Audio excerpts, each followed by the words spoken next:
नमस्कार साथियों, बहुत बहुत स्वागत और अभिनंदन है आप सबका हमारे इस हिंदी पथ चैनल पे। साथियों, आशा करते हैं कि आप लोगों की तैयारी बिल्कुल अच्छे से और अच्छी दिशा में चल रही होगी। तो अपनी तैयारी को और निरंतरता प्रदान करते हुए और आगे अच्छी दिशा में आप बढ़ते रहिए ताकि आपकी एग्ज़ाम में एक सीट पक्की हो सके। साथियों, बिना देरी के पहला प्रश्न लेते हैं कि राजभाषा उस भाषा को कहते हैं जिस भाषा के द्वारा यहाँ पे किसी राज्य के प्रशासनिक कार्यों को संपन्न किया जाता है, किसी देश के विद्यालयों के प्रशासनिक कार्यों को संपन्न किया जाता है, किसी देश में व्यापार किया जाता है या किसी देश की जनता द्वारा अपना विचार विनिमय किया जाता है। तो राजभाषा उस भाषा को कहते हैं जिसके द्वारा यहाँ पे किसी देश के किसी राज्य के प्रशासनिक कार्यों को वहाँ पे संपन्न किया जाता है। ये यहाँ पे हो जाएगा आपका ए आंसर बिल्कुल ही सही। अगला यहाँ पे प्रश्न है कि बोली किसकी इकाई है।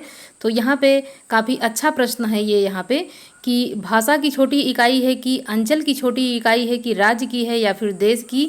तो यहाँ पे जो आपका आंसर सही हो जाएगा, बोली जो है वो भाषा की यहाँ पे छोटी इकाई कही जाती है। ए आंसर हो जाएगा आपका बिल्कुल सही। छत्तीसगढ़ किस भाषा की बोली है। छत्तीसगढ़ी जो है वो किस भाषा की बोली है। तो यहाँ पे ये बिहारी हो जाएगा, पूर्वी हिंदी, पश्चिमी हिंदी या फिर राजस्थानी के अंतर्गत इसको यहाँ पे कहा गया है। तो छत्तीसगढ़ी जो है ये पूर्वी बोली में है। इसकी अन्य बोलियां देखा जाए तो अवधी हो जाएगी और बघेली हो जाएगी। तो यहाँ पे आपका आंसर हो जाएगा बी आंसर बिल्कुल ही सही। अगला प्रश्न लेते हैं कि राज्य की राजभाषा हिंदी और लिपि देवनागरी होगी। यह भारत के संविधान के किस अनुच्छेद में वर्णित है। अनुच्छेद 342 में है, अनुच्छेद 343 में है, अनुच्छेद 344 या फिर अनुच्छेद 345 में। आंसर आपका यहाँ पे कौन सा सही हो जाएगा। तो यहाँ पे आपका हो जाएगा 343, आपका बी आंसर हो जाता है बिल्कुल ही सही। तो यहाँ पे ये संघ की राजभाषा हिंदी देवनागरी जो लिपि है ये किसमें हो जाएगा। तो 343 में वर्णित किया गया है। अगला है विभाषा किसे कहते हैं। खड़ी बोली हिंदी को, हिंदी क्षेत्र की प्रमुख बोलियों को, हिंदी क्षेत्र की शेष बोलियों को या फिर एक छोटे से क्षेत्र में बोली जाने वाली भाषा को हम विभाषा कहते हैं। तो यहाँ पे जो आपका आंसर सही हो जाएगा, जो हिंदी क्षेत्र की प्रमुख बोलियों को हम क्या कहेंगे, विभाषा यहाँ पे कहते हैं। आपका बी आंसर हो जाएगा बिल्कुल सही। और जैसे इसके अंतर्गत देखा जाए तो बोली है ब्रजभाषा हो जाएगा और अवधी हो जाता है। हिंदी क्षेत्र की ये प्रमुख बोली के अंतर्गत ये आती है। अगला है हिंदी भाषा के विकास का सही अनुक्रम क्या है। तो यहाँ पे पाली प्रकृत अपभ्रंश हिंदी, प्रकृत पाली अपभ्रंश पाली, अपभ्रंश पाली प्रकृत हिंदी, हिंदी पाली अपभ्रंश। तो आपको ये तुरंत समझते हुए जो है समझ में आ गया होगा कि इसका कौन सा ऑप्शन बिल्कुल सही है, क्योंकि इस प्रश्न को सब लोग बिल्कुल रट के तैयार रखे होंगे। पाली प्रकृत अपभ्रंश हिंदी, ए आंसर बिल्कुल आपका हो जाएगा सही। अगला प्रश्न है कि 14 सितंबर सन 1949 को भारतीय संविधान सभा ने हिंदी को भारत संघ की कौन सी भाषा का दर्जा यहाँ पे दिया है। राजभाषा, राष्ट्रभाषा, लोक भाषा या फिर संपर्क भाषा। आंसर बिल्कुल सही हो जाता है यहाँ पे बी आंसर आपका यहाँ पे राष्ट्रभाषा हो जाएगा। क्या हो जाएगा, यहाँ पे हो जाएगा आपका राष्ट्रभाषा। यहाँ पे आपका आंसर सही हो जाता है।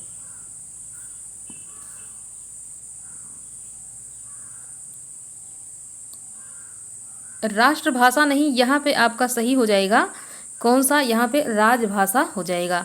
अगला यहाँ पे प्रश्न है,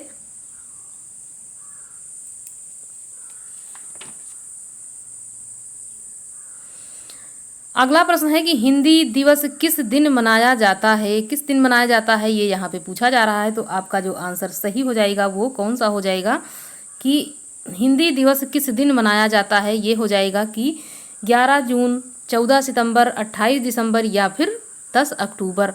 तो यहाँ पे आपका जो हो जाएगा सही वो यहाँ पे 14 सितंबर हो जाता है। यहाँ पे हिंदी दिवस मनाया जाता है 14 सितंबर को। और यहाँ पे अगला प्रश्न है कि पंजाबी भाषा किस अपभ्रंश से विकसित हुई है। तो किससे विकसित हुई है ये, मगधी है, अर्धमगधी है, सौरसेनी या फिर पैसाची से। पंजाबी का विकास यहाँ पूछा जा रहा है कि किस भाषा से यहाँ पे हुआ है। तो यहाँ पे आपका जो आंसर सही हो जाएगा वो यहाँ पे हो जाएगा कि इसका जो विकास है ये पैसाची से हुआ है।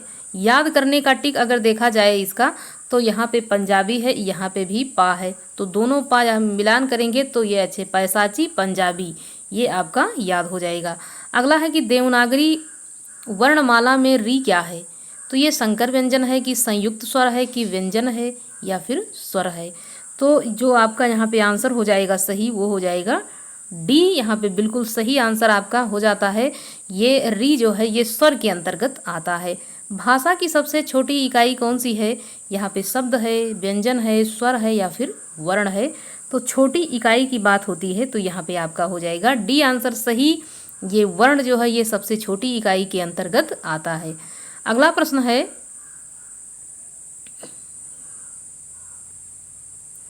लिपि की आवश्यकता होती है। लिपि की जो आवश्यकता होती है वो निम्नलिखित में से लिपि की जो आवश्यकता होती है भाषा बोली में, भाषा लिखने में, भाषा बोलने में, भाषा लिखने में, भाषा संकेत में या फिर इन तीनों में।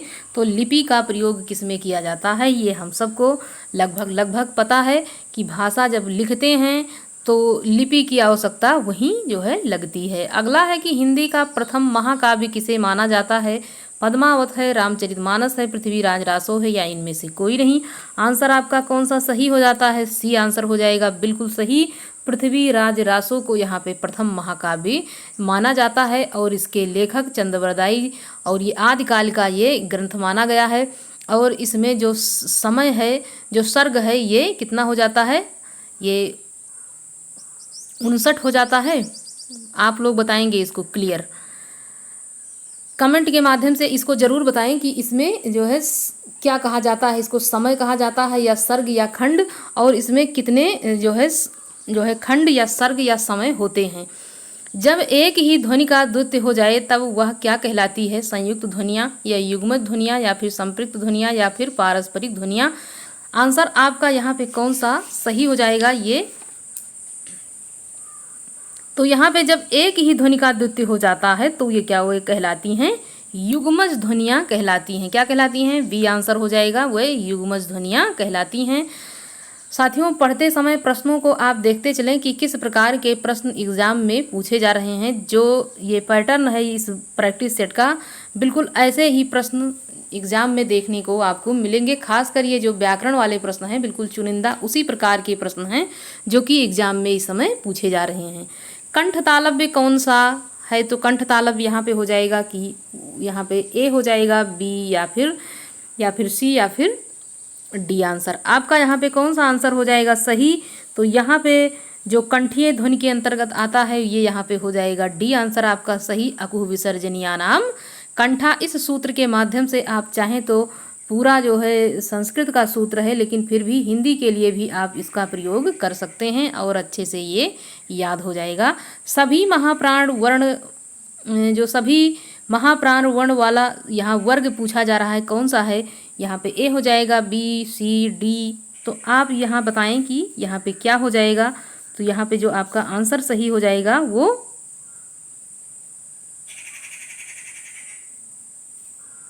यहाँ पे ए आंसर हो जाएगा कि खा छा ठा जो है ये महाप्राण के अंतर्गत आता है। किसके अंतर्गत, तो ये महाप्राण के अंतर्गत आता है। और अगला यहाँ पे प्रश्न है कि सभी स्पर्श व्यंजन कौन से वर्ग में हैं, तो किस वर्ग में हैं ये का रा ला हा हैं या फिर य सा द रा हैं कि का चा पा दा या फिर हा सा रा बा। तो जो सभी स्पर्श व्यंजन कौन से वर्ग में हैं ये यहाँ पे पूछा जा रहा है। तो आपका आंसर यहाँ पे कौन सा हो जाएगा, यहाँ पे आंसर आपका सही हो जाएगा कि यहाँ पे सी आंसर बिल्कुल सही हो जाता है। यहाँ पे भी रा का प्रयोग है, यहाँ पे रा है, यहाँ पे हा है, तो ये जो है ये ऊष्म के अंतर्गत आ जाता है हा, और रा जो है ये अंतस्थ के अंतर्गत आ जाता है, इसीलिए यहाँ पे का चा और बा जो है ये यहाँ पे सही हो जाता है। अगला प्रश्न है कि निम्नलिखित जो पंक्तियां हैं इसमें कौन सा रस है पूछा जा रहा है। बतरस लालच लाल की मुरली धरी लुकाए, सौह करे भौहिन हंसे दैन कहे नटी जाए। हास्य है, अद्भुत है, श्रृंगार है या फिर वीर रस है। आप यहाँ पे बताएंगे कि यहाँ पे कौन सा रस है इस पंक्ति में।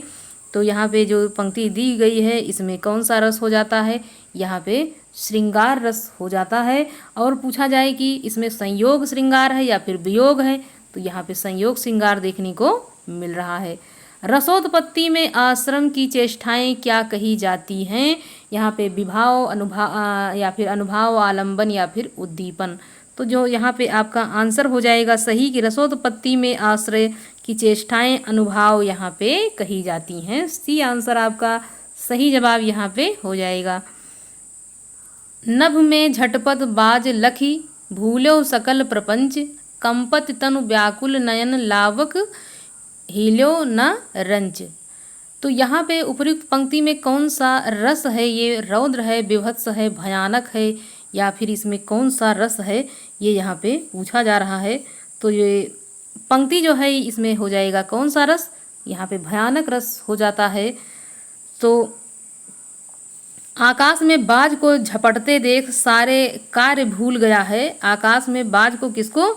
बाज को झपटते देख करके सारे जो कार्य होता है वो भूल जाता है, और तन उसका जो है वो कांपने लगता है, नेत्र व्याकुल होते हैं, और रंच मात्र उसका शरीर, मतलब कि जहाँ पे खड़ा है वो उसी स्थिति में खड़ा रहता है। इस प्रकार के जब पंक्तियाँ होती हैं यहाँ पे भयानक रस उत्पन्न हो जाता है।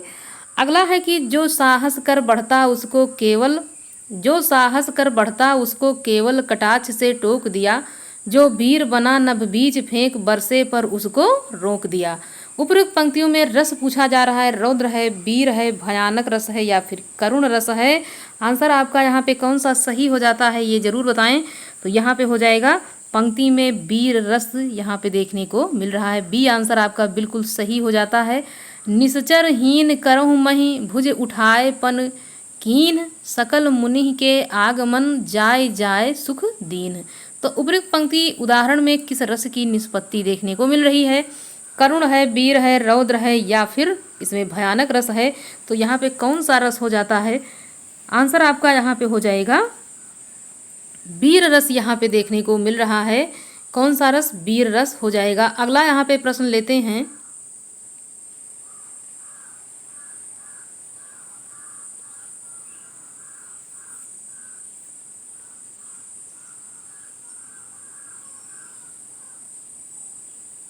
जहाँ उपमेय स्वयं ही अपना उपमान हो वहाँ अलंकार होता है। प्रतीप है, उत्प्रेक्षा है, उपमा है या फिर अनन्वय है। तो यहाँ पे कौन सा अलंकार हो जाएगा आंसर आपका? तो जहाँ पे उपमेय स्वयं ही अपना उपमान हो वहाँ पे अलंकार आपका हो जाएगा अनन्वय अलंकार यहाँ पे देखने को मिलता है। अगला यहाँ पे प्रश्न है कि बड़े बड़े मोती से आंसू जयमाला पहनाते थे, पंक्ति में निहित अलंकार का नाम चुनिए। तो इसमें कौन सा अलंकार है ये आपको यहाँ पे बताना है कि बड़े बड़े मोती से आंसू जयमाला पहनाते थे। इस पंक्ति में से यहाँ पे कौन सा? सा, सी, से, समान और सदृश, तुल्य, इस प्रकार के शब्द जब आपको पंक्ति में देखने को मिल जाते हैं वहाँ पे आपका आंसर सही हो जाएगा उपमा अलंकार। ए आंसर हो जाएगा बिल्कुल ही सही। अधरों पर अलि मडराते, केसों पर मुग्ध पपीहा में कौन सा अलंकार है? संदेह है, भ्रांतिमान है, विपसा है या फिर उत्प्रेक्षा है। अलंकार आपका यहाँ पे जो सही हो जाएगा वो हो जाएगा यहाँ पे कौन सा? भ्रांतिमान। यहाँ पे बी जो है बी यहाँ पे आपका भ्रांतिमान सही हो जाएगा। तो यहाँ पे अधरों पर अली मडराते और केसों पर मुग्ध पपीहा, तो यहाँ पे भ्रांतिमान अलंकार हो जाता है। अगला प्रश्न है कि अनुप्रास और पुनरोक्ति प्रकाश अलंकार का उदाहरण है। तो मुख चंद्रमा है, चरण कमल बंदो हरिराई या फिर पीपर पात सरिस मन डोला, माँ पात भरी सहरी सकल सुत बारे बारे। तो यहाँ पे जो आंसर आपका सही हो जाएगा कौन सा यहाँ पे सही हो जाता है?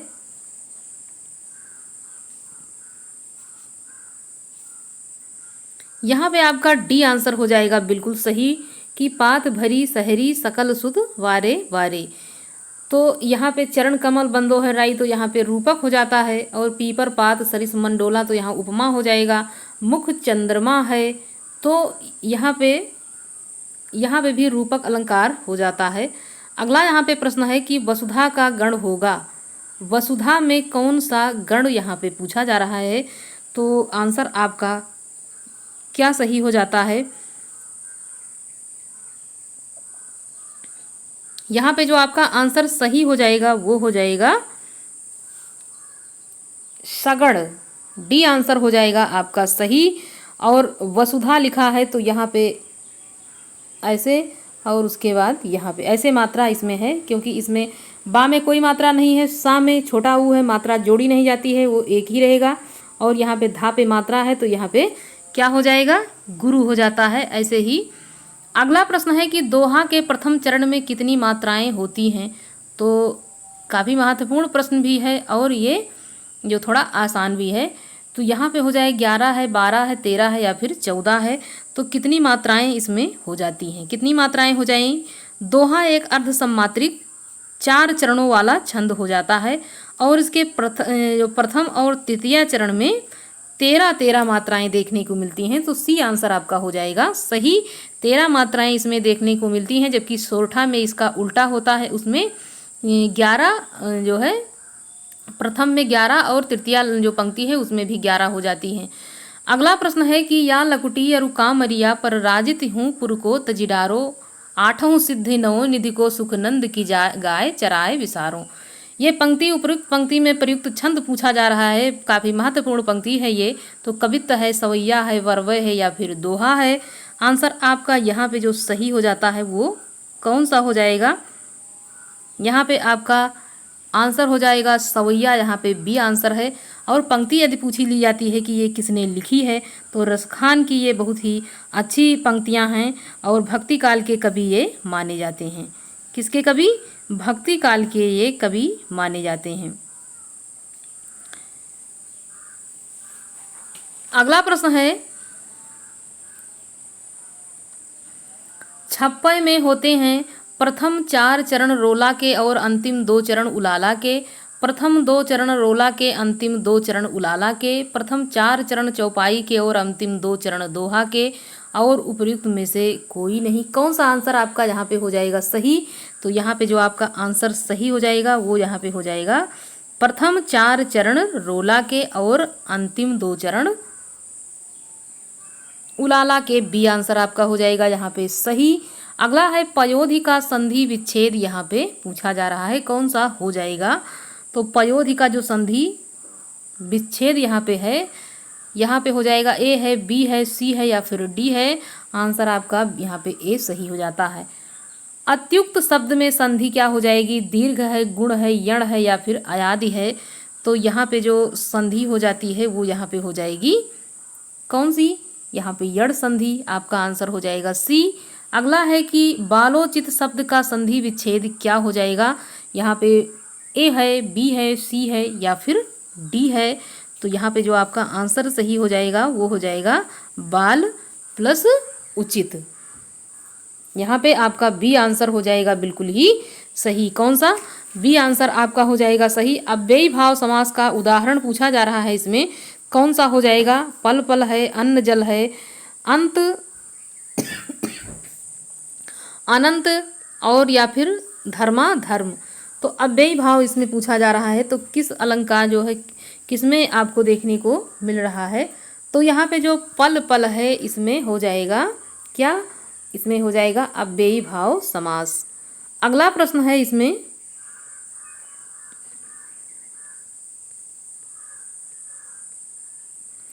कृताकृति का समास है, यहाँ पे कृताकृति का समास तत्पुरुष है, अव्ययी भाव, कर्मधारय या फिर द्विगु समास। तो इसमें जो आंसर आपका सही हो जाता है वो कौन सा हो जाएगा, कृताकृत, कृत प्लस आकृति में यहाँ पे देखा जाता है। तो जो आंसर आपका सही हो जाएगा वो हो जाएगा कर्मधारय समास। तत्पुरुष के पूछा जाता है कितने भेद, तो 6 भेद हो जाते हैं। अव्ययी भाव यहाँ पे इसका जो है पहला पद प्रधान होता है, दूसरा पद गौड़ होता है। द्विगु समास संख्यावाची, पहला पद संख्यावाची, और जो ये कर्मधारय होता है इसमें विशेष और विशेषण की प्रधानता देखने को मिलती है। आग लगने पर कुआं खोदना लोकोक्ति सा सही अर्थ होगा जल्दी से कार्य करना, संकट के समय बचाव के लिए योजना, मुसीबत आने से घबरा जाना या फिर कुआं खोदकर पुण्य कमाना। तो क्या करना, जल्दी से कार्य करना कि संकट के समय बचाव के लिए सोचना। तो यहाँ पे आपका आंसर कौन सा हो जाएगा सही। यहाँ पे आपका आंसर जो सही हो जाएगा वो बी आंसर हो जाएगा सही। गुड़ गोबर कर देना मुहावरे का उचित अर्थ बताइए। कोई बखेरा खड़ा करना, गायब कर देना, बना बनाया काम बिगाड़ देना, अपनी हानि करके मौज उड़ाना। गुड़ गोबर कर देना, तो यहाँ पे बना बनाया काम को क्या कर देना है, बिगाड़ देना। यहाँ पे ये हो जाएगा गुड़ गोबर।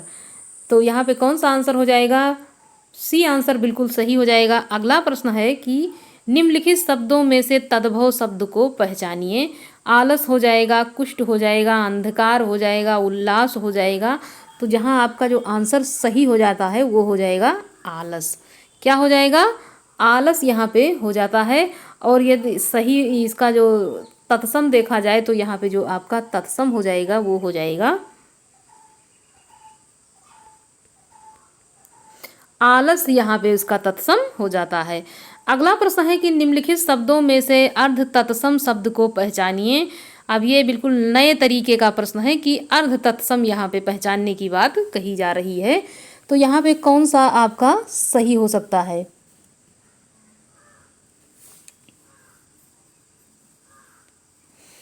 यहाँ पे आपका जो आंसर सही हो जाएगा वो रात्रि है, दई है, या फिर बच्चा, या फिर कान। तो यहाँ पे बी आंसर आपका बिल्कुल सही हो जाता है, दई है। अर्थ तत्सम शब्द उन संस्कृत शब्दों को कहते हैं जो प्रकृत भाषा बोलने वालों के उच्चारण से बनते बिगड़ते और कुछ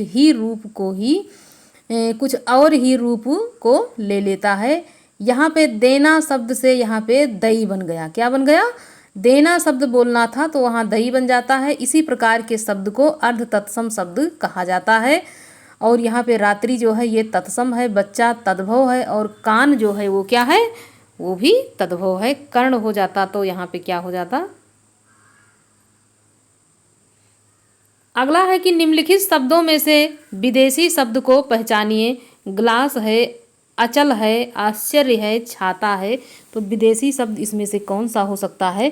तो यहाँ पे जो विदेशी शब्द है वो हो जाएगा ग्लास। यहाँ पे ए आंसर बिल्कुल सही।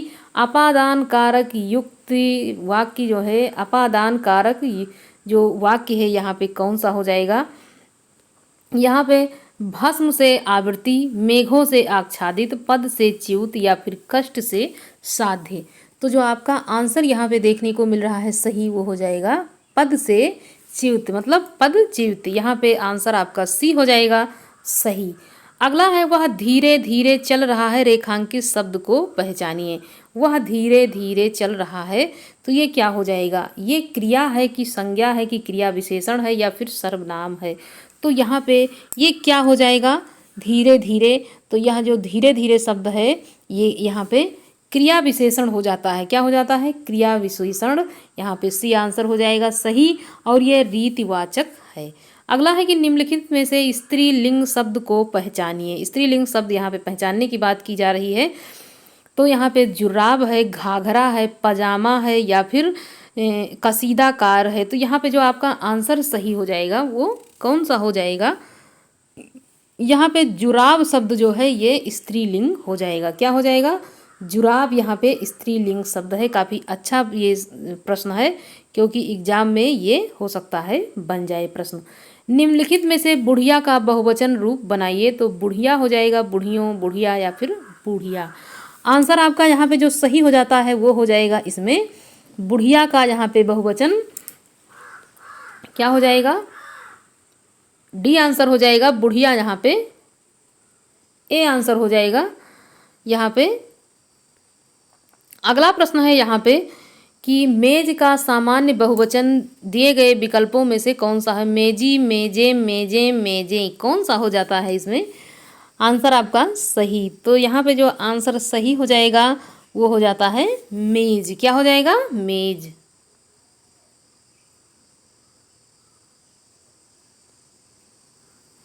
मेजे हो जाएगा, क्योंकि मेज उसका आंसर ही है जो पूछा जा रहा है। तो इसका मेजे हो जाएगा सी आंसर आपका बिल्कुल ही सही। निम्नलिखित में से यहाँ पे जो प्रश्न है कि नीचे दिए गए शब्द समूह के लिए सही शब्द का चयन कीजिए। वह कवि जो तक्षण कविता कर सके।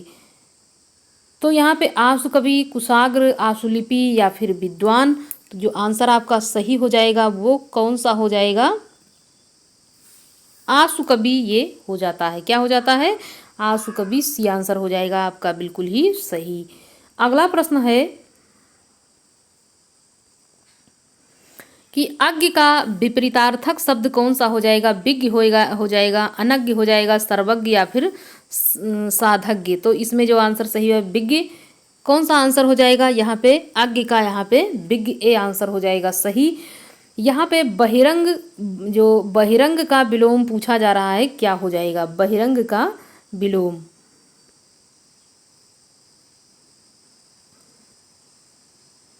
बहिरंग का विलोम शब्द है सौरंग, बहुरंग, सबरंग, अंतरंग।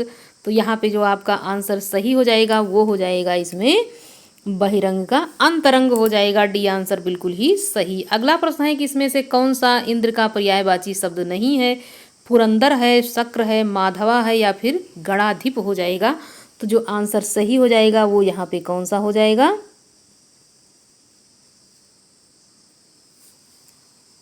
सी आंसर आपका सही हो जाएगा यहाँ पे। इसमें से कौन सा इंद्र का पर्यायवाची शब्द नहीं है? तो ये माधवा यहाँ पे हो जाएगा गलत। अगला यहाँ पे जो आंसर हो जाता है, यहाँ पे कुछ इसके पर्यायवाची और भी देखने को, जैसे माधवा है, पुरंदर है, शक्र है, महेंद्र है, सुरपति हैं यहाँ पे, और सचिपति, देवेंद्र, सुरेश, यासव आदि यहाँ पे हो जाते हैं। किसके? तो यहाँ पे जो पर्यायवाची हो जाएगा ये किसका हो जाएगा? इंद्र का पर्यायवाची शब्द यहाँ पे हो जाएगा।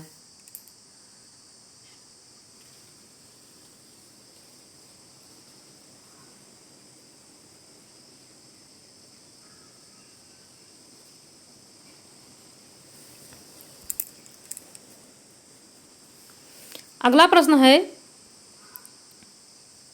सम शाम शब्द युग्म का सही अर्थ वाला युग्म कौन सा है? तो यहाँ पे शांति चावल हो जाएगा, शांति मोक्ष हो जाएगा, चावल शांति समान मोक्ष, या फिर यहाँ पे कौन सा आंसर आपको सही लग रहा है? तो यहाँ पे डी आंसर हो जाएगा आपका बिल्कुल ही सही। अगला है कि अहम आसने उपविशाम का हिंदी में अनुवाद है। तो यहाँ पे जो आंसर हो जाएगा, हम आसन के ऊपर हैं, हम आसन पर हैं, मैं आसन के ऊपर हूँ, मैं आसन पर बैठा हूँ। यहाँ पे जो आपका आंसर सही हो जाएगा वो क्या हो जाएगा? यहाँ पे हो जाता है डी आंसर, मैं आसन पर बैठा हूँ, बिल्कुल सही। अगला प्रश्न है कि कुएं से पानी लाओ का संस्कृत में अनुवाद है कूपात जलम आने, कूपः जलम आस्ति, कूपः जलम लय में साति, कूपात जलम आनयति। तो यहाँ पे जो आंसर सही हो जाता है वो हो जाएगा ए, कूपात जलम आने। यहाँ पे ए आंसर आपका बिल्कुल सही हो जाता है। अगला प्रश्न है कि महाकाव्य कुमार संभवम कालिदास द्वारा रचित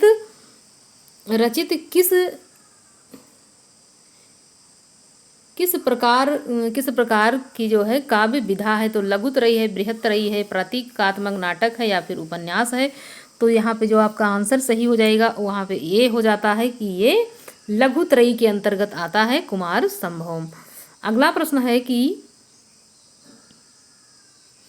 पाणि चा पादो चा समस्त पद होगा। तो यहाँ पाणिपादो, पाणिपादा, पाणिपादम या फिर पाणिपादम। जो आंसर आपका सही हो जाएगा वो क्या हो जाएगा? डी आंसर हो जाएगा बिल्कुल ही सही, पाणिपादम। अगला यहाँ पे प्रश्न है चक्रपाणि का समास विग्रह होगा चक्रपाणो यशिषः, चक्र चाय पाणि, चक्रेण पाणि, चक्रमेव पाणि। तो यहाँ पे जो आपका आंसर सही हो जाएगा वो यहाँ पे हो जाता है ए आंसर, चक्रपाणो यशिषः। ये यहाँ पे जो आंसर हो जाएगा, ये बहुब्रीहि समास के अंतर्गत इसका विग्रह ऐसे ही किया जाता है संस्कृत में। अगला है कि नायक में संस्कृत प्रत्यय है नी प्लस डबुल है, नय प्लस अका है, नी प्लस कह है या फिर ने प्लस आका है। यहाँ पे आंसर आपका कौन सा सही हो जाएगा? यहाँ पे ए आंसर आपका होगा नी प्लस यहाँ पे डबुल हो जाता है नायक का जो प्रकृत प्रत्यय, यहाँ पे ए आंसर आपका सही हो जाएगा। फिर पितृणम में कौन सी संधि है? तो यहाँ पे दीर्घ है, गुण है, वृद्धि है, यण है। तो पितृणम की जो संधि है वो यहाँ पे हो जाएगी दीर्घ संधि। यहाँ पे ए आंसर आपका हो जाएगा बिल्कुल ही सही, क्योंकि ये वाला री और ये दोनों जब आपस में मिलती हैं तो ये दीर्घ हो जाता है और यहाँ पे दीर्घ संधि ही देखने को मिल रही है। त्रिमुनि व्याकरण में कौन नहीं है? साकल्य है, पाणिनि, कात्यायन, पतंजलि। तो यहाँ पे जो आपका आंसर सही हो जाएगा ए आंसर हो जाएगा। इसमें साकल्य नहीं है, जबकि पाणिनि, पतंजलि और कात्यायन इसके मुनित्रयी व्याकरण के अंतर्गत इनको रखा जाता है। तो आपका ए आंसर हो जाएगा सही। जिससे रक्षा की जाए उसमें कौन सी विभक्ति हो जाएगी? तृतीया, चतुर्थी, पंचमी, षष्ठी। तो यहाँ पे आंसर हो जाएगा सी कि जिसमें रक्षा की जाए वहाँ पे हो जाएगा पंचमी विभक्ति देखने को मिलती है। अगला है नमः। नमस्कार के योग में विभक्ति है तो द्वितीया है, चतुर्थी है, पंचमी है या फिर सप्तमी है। तो यहाँ पे आपका कौन सा आंसर हो जाएगा? बी आंसर आपका हो जाएगा बिल्कुल ही सही। नमः मतलब कि जो नमस्कार के योग में चतुर्थी विभक्ति हो जाएगा आपका बिल्कुल ही सही।